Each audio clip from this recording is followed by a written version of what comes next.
This is Canada's #1 day trader. He's made over $5 million trading and has built an 8-figure empire through his investments. From buying his dad's dream car to retiring his family, Scarface Trades is a verified 23-year-old day trader. But 7 years ago, when he first started his trading journey, life wasn't easy. As a teenager living in government housing, he invested all his money into stocks and lost everything. So how did a kid from a small town in Canada become the #1 day trader in the country? In this video, I'll speak to Scarface Trades and get to the bottom of how to become a profitable trader.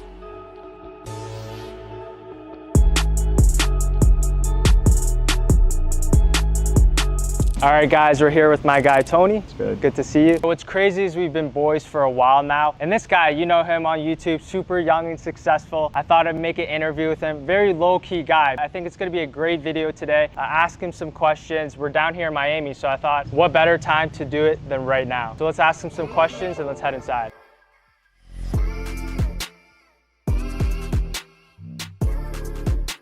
Yeah, so first things first, what brings you down to Miami? So one of the main reasons I'm down here, I mean, you already know this, but I'm opening up a new company or corporation. The taxes in Canada are absolutely they're horrible. And then on top of that, obviously, you know, there's been a lot of people here that like I've known for a long time, but honestly, I don't really even like coming to Miami that much, to be honest. And so I was like, you know what, if I'm already opening up this corp, meeting a bunch of people as well, might as well do it now. And then I also had a couple meetings lined up, a couple podcasts, stuff like that. I mean, if everything's down here, would you ever plan on moving down here? I don't know. Here's the thing about Canada, it sucks in terms of the winter. For me, it's more like my family's down there. So like, I think just on that fact alone, I'd probably stay there. And especially now with the corporation being opening here, like if I really want to come down here, like I'll come down here for like a quick trip and then just kind of see like, you know, all the people I got to meet, I'll meet them and everything like that. And I do have like a lot of friends down here as well. Maybe in the future, just like probably not right now, maybe in like a couple years. Yeah, how do the taxes work? I mean, the taxes are absolutely horrible in Canada, like 50% capital gains. Like how does it work as a trader? Yeah, so I mean, you already know this as well, but the taxes are absolutely horrible. So in Canada, like there's 50% taxes. So like even for me, like when I first started making money trading, I didn't really know about taxes. So what I did was like I just started spending money. I mean, you already know this. Like I made 100K and I was like, Lambo, kind of dumb, but anyways, when I made my first money, like I started just spending money, and because of that, I didn't really account for taxes. And at the end of the year, especially like your first big year, you don't realize that you have to kind of prepay taxes in Canada, and I didn't know that. So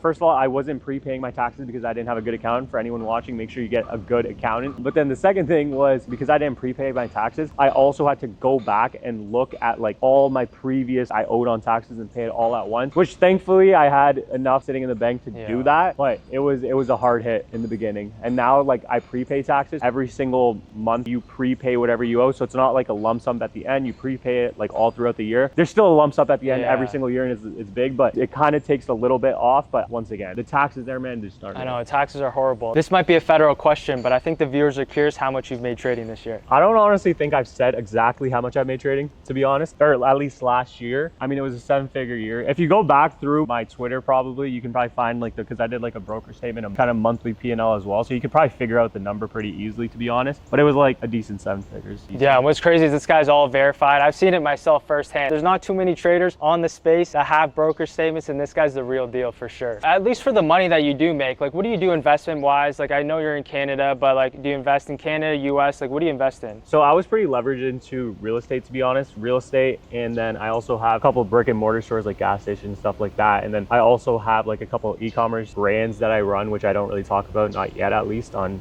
socials. But yeah, like I try to really like invest in things that will pay me monthly cash flow. I think that's really important, especially if you're young. If you can build monthly cash flow, like when you're young, like bro, you're gonna be set for life, in my opinion. So that's what I try to do. I try to invest like whatever I have into things that'll pay me per month. So real estate was a really good driver for that in Canada, especially for like the last couple years. Like as I was kind of coming up, it was a really good driver, and it helped me increase my overall like net worth. But at the same time, now it's not really as good anymore with the interest rates going up, and you can't really cash flow on a property in Canada anymore as much as I used to, at least back in the day. And then you'd have to put down the craziest down payment, which just doesn't make sense in terms of cash flow anymore. Talking about cash flow, you always talk about always having that money coming in when trading, because when you trade for the money, it's hard hard to make money. And you always talk about having either that be the job, cash flow, or something that's coming in where it's a lot more kind of stress-free. How would you say that to like a viewer watching? In terms of Just having that like income or not trading for the money. Oh yeah, that's like 100% the most important thing for like anyone watching as well. If you're trading and you quit your job, or if you're trading and like, let's say you were, I don't know, even in school and you go full-time trading, a lot of people nowadays, like they'll tell you like, you got to go full-time, like go all in on trading. And I agree with that. You should go all in on trading and you should give it your all. However, that doesn't mean quit what's making you money right now without having a proof of concept. So everything that I do, I need a proof of concept first that it works. And then after I know it works, then I can go into it a little bit more like hard, if that makes sense. For me, even like when I started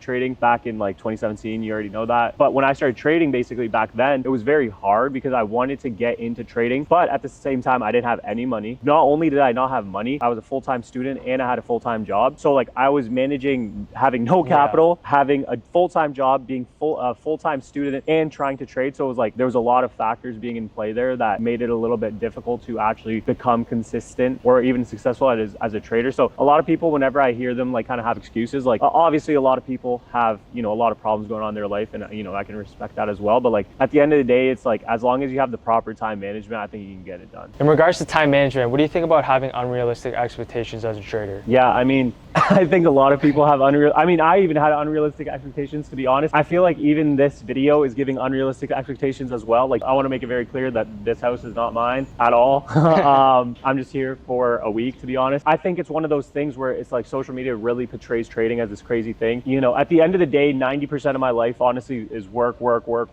Even right now it's work, but then it's like the small little things like you can do like this, that's like kind of cool. But to be honest, it fades out pretty quickly. And I think it should be like one of those things where a lot of traders should come in and they should have like that long-term vision of like what they want to kind of accomplish in like 5 to 10 years and have that goal for sure, that overall goal. But like at the end of the day, like every year you're going to accomplish a lot, but you're not going to accomplish as much as you think you are in your first year or your second year. So just like give yourself a bigger time frame at the end of the day, because don't be too unrealistic with what you want for like the year, like year to year span, but then be as unrealistic as possible for like 10 years. Because honestly, like even if someone told me, like even doing this this interview or like some of the pods I've done in the last week, if someone told me I was going to do that, like I'd be like, what? Like I don't even want to be on camera. Like why would I do that? You know what I'm saying? So I don't know. It's one of those things where give yourself big goals and kind of see where it takes you. Yeah, so I think what you mentioned there was great about having realistic expectations, because I think most people don't see that kind of side in your journey where you came from. I'm sure some of you guys have seen his journey before. He's been on some podcasts, but I know him personally, so I know him fairly well. I'm going to ask him some questions. Hopefully he opens up. So let's head upstairs. You know, let's get into a deeper kind of level. Obviously, I know Scarface. I call him Rap. I call him by his first name, but for the audience that doesn't know, they really only know the Tony, the Scarface. He honestly just showed his face as well. Funny story is that I actually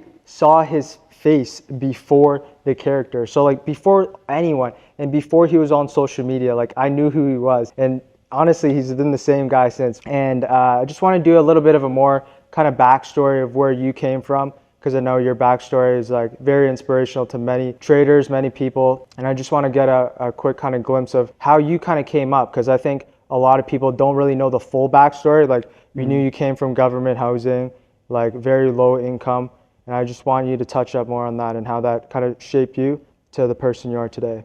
Yeah, for sure. So I feel like coming in from that perspective, like when you're coming from somewhere where you see it on social media or the internet, like, you know, there was a time where like we grew up with the internet, like obviously, but there was a time where obviously I wasn't on the PC. Like I was still one of those, I think we were like the last generation that didn't have like the internet, like just always on, like iPad kids, like, you know, there's like a newer generation now. But I think for me, like when I did end up going more on like the computer and stuff, let's say like grade 8, grade 9, probably grade 8, grade 7, but more during that time, that's when I really started seeing a lot of people and like what's out there. Cause I didn't even really know about the possibility of, you know, screw trading. Like I didn't even know like you could even make money from the internet in general. And for me, like that was one of the main things. Like once I found that out, I was trying like, you know, like I tried like drop shipping, I tried reselling clothes. And then I had another e-commerce type of website that didn't work out, obviously either. I didn't have any money for it to work out. And then now obviously into trading, that was 7 years ago at this point.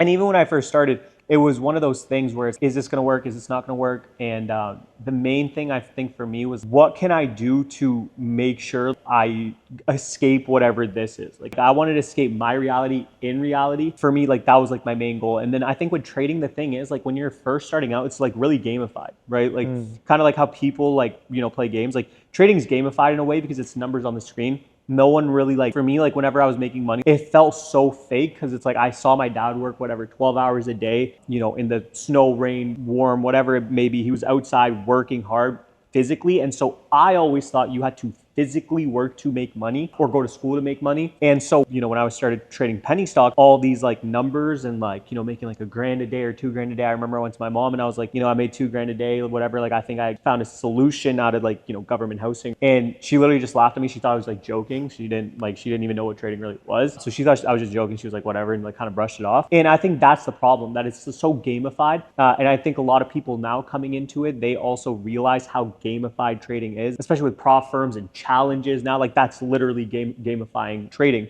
So yeah, I think for me, it was a long journey of just learning the skill. There was obviously a lot of ups and downs as well, in terms of, there was one point where I was kind of being consistent again, and seeing that success. And then all of a sudden I go from being consistent and seeing that success to oversizing on trades, being fearful again, being greedy. And it was really, for me, like, I think I learned the system pretty quickly, but I didn't really learn the emotion part for it. And I think that's why it took me a long time learning the emotion specifically. But once I kind of had that down, it was, I mean, here we are at this point, you know. But yeah, I think for me, like, it was, the journey really came through the trials and errors of like my own personal like mental struggles. For sure.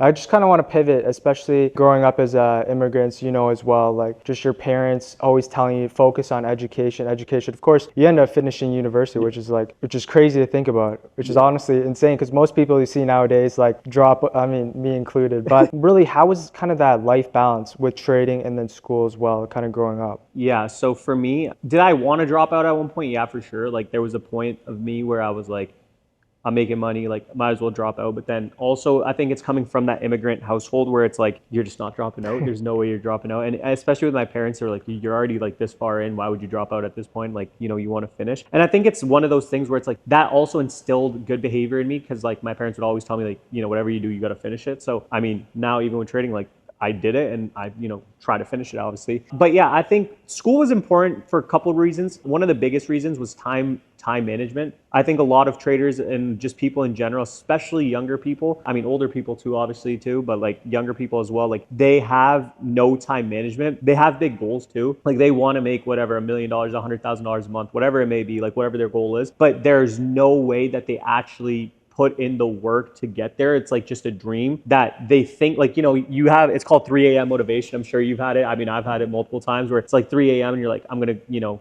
do this now or work super hard or whatever. Then the next day you wake up and you're like, you know what, I'll just push it to tomorrow. I'll push it to tomorrow. And kind of in this cycle of, you want to be successful, but you're not doing anything to actually reach your goals. So I think for most people, if they can fix that and they can learn time management, it's possible. Because I mean, when I went to university, I not only was in university full time, I was also working full time at, you know, at Amazon. On top of that, I was trying to learn trading. So there was multiple things. There was obviously sacrifices along the way in terms of, you know, and I know that's like kind of cliche. Everyone that's like somewhat successful says it, but it's like you do kind of have to sacrifice, you know, friends and family a little bit in that short period of time. And I mean, I'm only 23 now, so it's like it's not that big of a sacrifice if you can really put in the work for even a couple of years. Like, even for me, it took me 7 years, which is a long time, but I started a long time ago and I started when I was young. Even for people that are a little bit older, I mean, I always get people that are a little bit older asking me, like in their 40s, 50s, like, you know, I can't sacrifice, you know, my kids and stuff like that. And I agree, like, you can't. But you have to realize, okay, if that's a priority for you, right, then you have to sacrifice something else. You can make time. You have,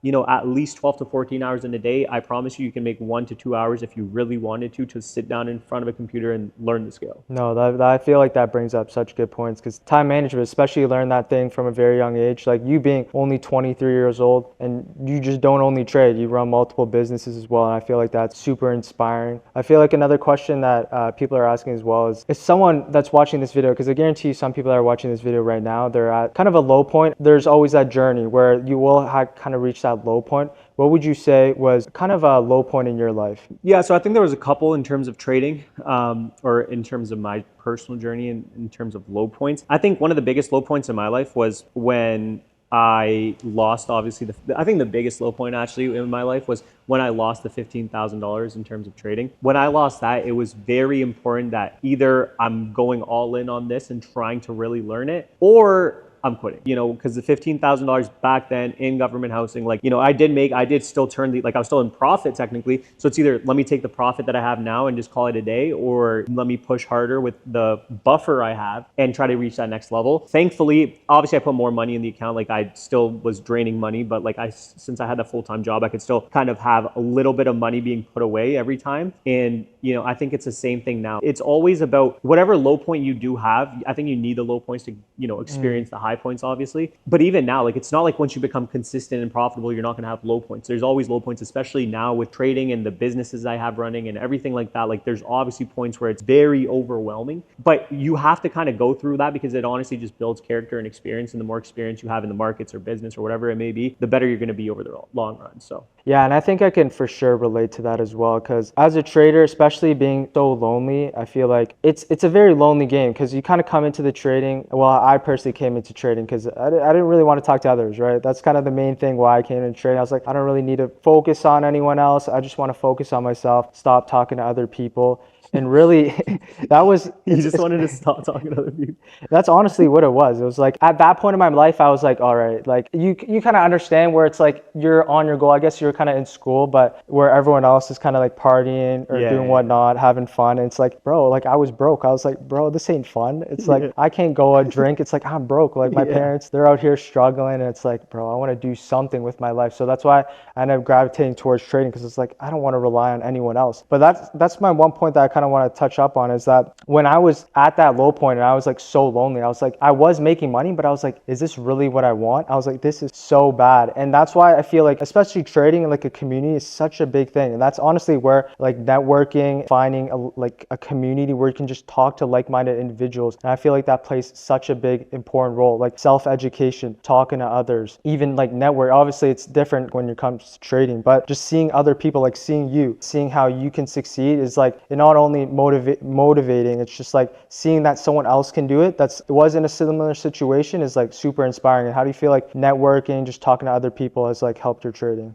Yeah, so I think for me personally, like my network, even when I was in university and stuff, like I had a decent network in terms of just like friends and like whatever I kind of needed in the city, like I could get it done type of thing. But it wasn't like a crazy network or anything. It was just like whatever, just an average kind of college kid with a decent network. But I think it's one of those things where your network inspires and motivates you. And once you have that like kind of even friend group like that motivates you, like you can go really far. Like now, for example, like obviously we have like mutual like friends that are super like, they're they're in like the figures, like, it's just seeing like how it's possible, right? Like I think a lot of people, it may even look at me and think it's possible. And I had my people too when I was coming up, looking at them thinking like, oh, like if they did it, like I can do it too. Like if that guy can do it, I can do it. Yeah. And I'm sure people are watching this and they're like, if this kid can do it, like, but I think it's really important to have a network because it erases time in your journey too. Like a lot of people don't understand. Like I do think trading does have to be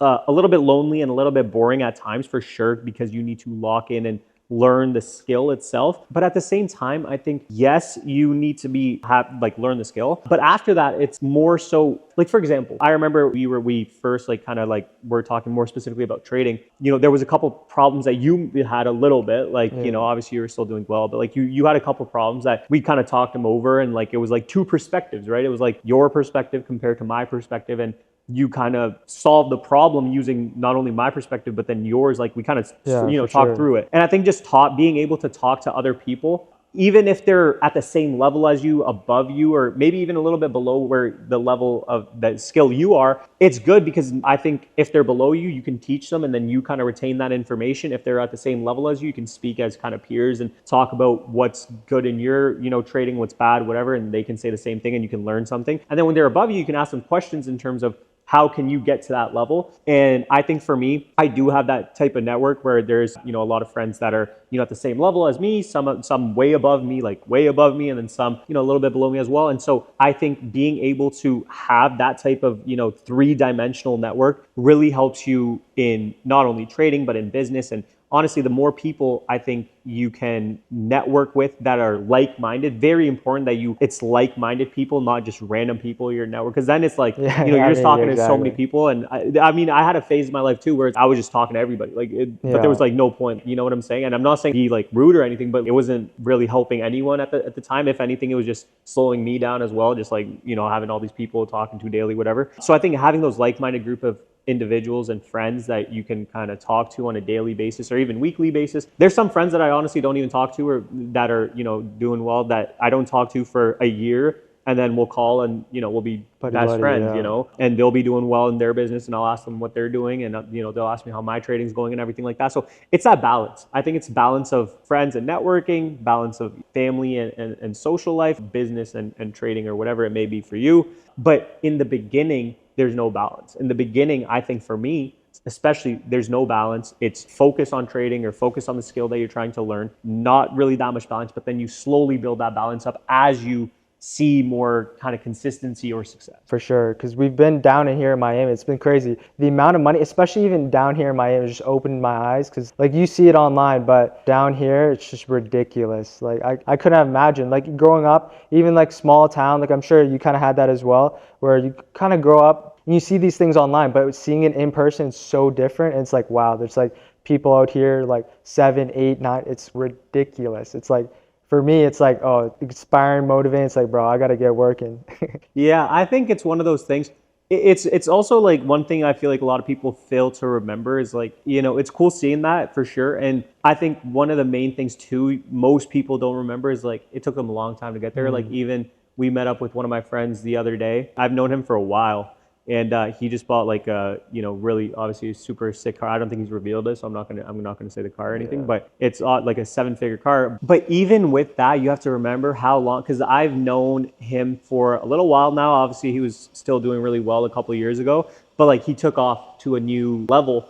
And the reason I feel like he's at that level that he's at today is because you get to a point where all of a sudden it's not really for the money. And I know that sounds cliche, but it's like you have to be really passionate about what you do. Like I'm obviously really passionate about trading and trying to be like the best trader itself. A lot of people, you have to think about it like this may sound a little bit out of touch potentially, but realistically, like once you get 10 million, $15 million, there's not much you can do. Like the jump to 100 million requires a lot of work. And there's not much difference in terms of what you can do with 10 to 15 million compared to, obviously there is, but like, unless you like, you can still get like a nice boat, whatever, like we're in Miami. So like, even looking outside, there's a nice yacht outside right now, but like you can get those things with like 10, $15 million.